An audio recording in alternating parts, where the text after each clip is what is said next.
तर इथं बघू शकता मी जिरे, लवंग, दालचिनी, काळे मिरे आणि मोठी विलायची आणि तेजपत्ता हे खडे मसाले घेतलेले आहेत.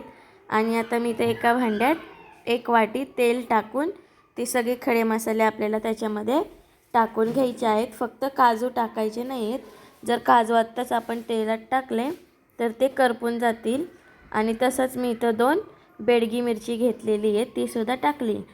आणि 4 मोठे कांदे मी कापून घेतलेले आहेत, ते सुद्धा आपल्याला तेलात टाकून मस्त लाल होऊ द्यायचे. आणि कांदा टाकल्यानंतर आपण आता ते काजू टाकायचे आहेत.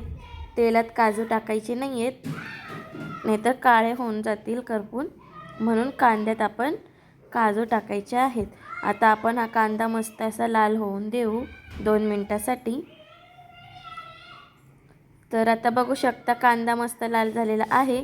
तसंच आता मी 2 चमचे ह्याच्यामध्ये डालडा तूप टाकून घेतलेलं आहे. तुपाने भात खूप छान होतो. आणि इथं मी काही भाज्या घेतलेल्या आहेत.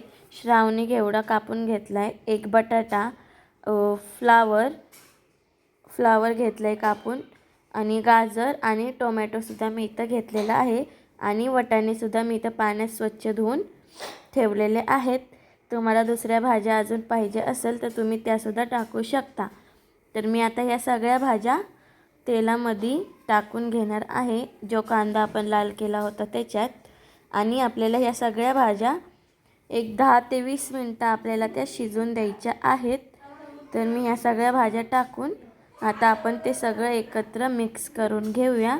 आणि 20 मिनटं पूर्ण भाज्या आपण शिजून देऊया. थोडंसं मीठ टाकायचं, त्यांनी भाजी लवकर शिजते. भाजी शिजेपर्यंत मी इथं दही घेतलेलं आहे एका वाटीत. आणि त्याच्यात आता मी 3 चमचे धनिया पावडर आणि 3 चमचे मिरची पावडर टाकणार आहे. आणि ते टाकून आपल्याला मिक्स करून घ्यायचं आहे. तसंच 1 चमचा मी गरम मसालासुद्धा याच्यामध्ये टाकणार आहे, छोटा 1 चमचा गरम मसाला. आणि मी इथं बिर्याणी मसाला घेतलेला आहे, तो बिर्याणी मसालासुद्धा मी संपूर्ण त्याच्यामध्ये टाकून आपल्याला ते सगळं दह्यामध्ये मिक्स करून घ्यायचं आहे.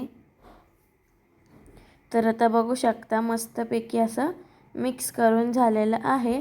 आणि तसंच इथं मी बासमती तांदूळ घेतलेला आहे, ते मी पाण्यात स्वच्छ धुवून भिजत ठेवले आहेत.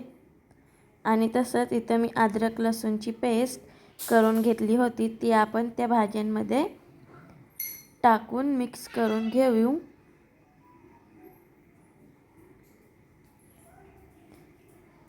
अद्रक लसूणची पेस्ट घरीच करा, तेव्हा जास्त छान फ्लेवर येतो.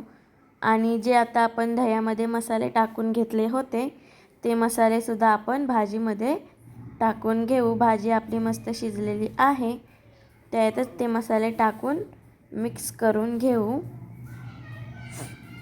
तसंच मी इथं थोडा पुदिना घेतलेला आहे. आणि इथं मी 1 चमचा हळद टाकली आहे, पहिली हळद टाकून घेऊ. आणि तसंच मी इथं थोडासा पुदिना घेतला आहे, पुदिनासुद्धा आपण त्याच्यामध्ये टाकून घेऊ. पुदिन्याने जास्त छान फ्लेवर येतो, म्हणून पुदिना टाका. पुदिना मी इथं टाकून घेतलेलं आहे. तर मिक्स करून घेऊया आता आपण.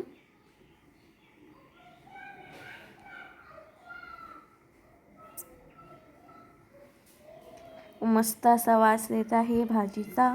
आणि जे तांदूळ आपण आता भिजत ठेवलं होतं, ते तांदूळसुद्धा आपण टाकून घेऊ.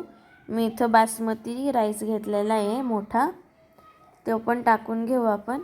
आणि ते टाकल्यानंतर मी ह्याच्यामध्ये 3 तांबे पाणी टाकणार आहे. इथं मी 1 किलोचा पुलाव करत आहे, आणि अर्धा किलो भाजी झाली आपली आणि 1 किलो राईस आहे, त्याच्यानुसार मी 3 तांबे पाणी टाकलेले आहे. आणि 3 चमचे मिठाचे टाकलेले आहेत. चवीनुसार तुमच्या मीठ तुम्ही टाकू शकता.